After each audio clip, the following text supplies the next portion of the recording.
padi, dan kapas.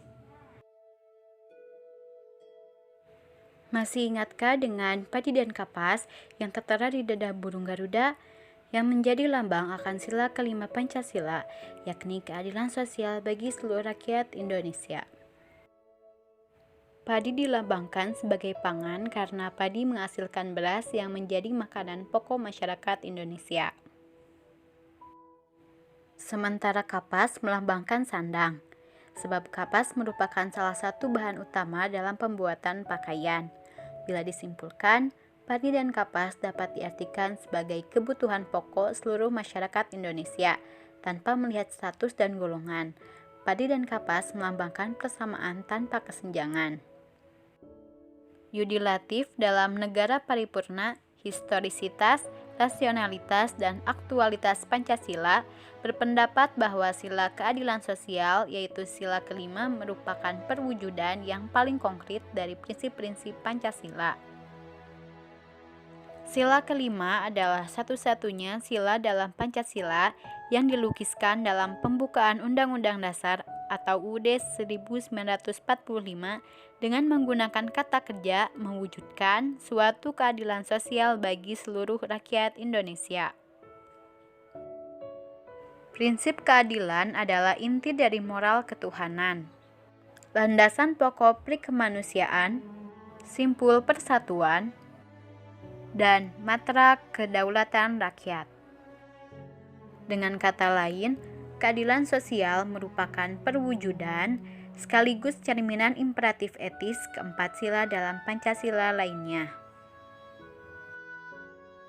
Rumusan itu telah diuraikan Notonegoro melalui buku Pancasila Dasar Filsafat Negara bahwa keadilan sosial bagi seluruh rakyat Indonesia diliputi dan dijiwai oleh ketuhanan yang Maha Esa, kemanusiaan yang adil dan beradab, persatuan Indonesia, serta kerakyatan yang dipimpin oleh hikmat kebijaksanaan dalam permusyawaratan perwakilan. Sila kelima yang mengajarkan nilai-nilai dasar seperti keadilan mengenai hak dan kewajiban yang mendorong kita untuk bekerja sama, tolong-menolong, dan bekerja keras telah menjadi kebiasaan bangsa Indonesia sendiri. Karena kita tahu bahwa Pancasila berakar dari kebiasaan masyarakat Indonesia yang digali oleh Soekarno.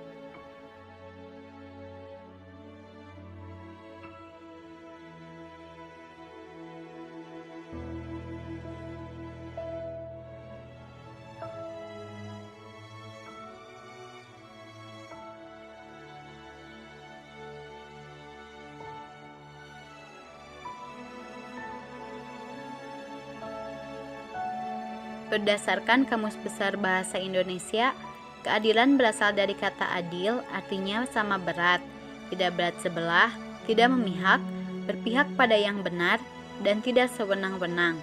Sementara keadilan diartikan sebagai suatu sifat atau perbuatan atau perlakuan yang adil.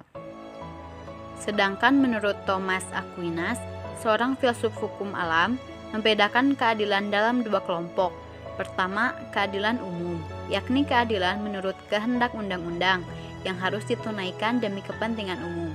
Kedua, keadilan khusus, yaitu keadilan atas dasar kesamaan atau proporsionalitas. Di era ini, apakah keadilan masih dijalankan di negara Indonesia? Tidak pernahkah kalian melihat orang tua, bahkan anak kecil yang rela berdiam diri di jalanan untuk mencari makanan? Lalu kemana padi dan kapas yang menjadi lambang Indonesia sedangkan warganya kelaparan? Jika adil adalah giving people what they deserve, apakah diartikan dengan setiap orang kaya layak menjadi lebih kaya dan orang miskin layak menjadi lebih, atau setidaknya tetap miskin? Bukankah itu pengingkaran atas kesejahteraan umum yang berdasar pada proporsionalitas? Entah pendekatan keadilan macam apa yang dapat menjustifikasi kesenjangan tersebut. Giving people what they deserve menjelma menjadi giving rich and powerful people what they want.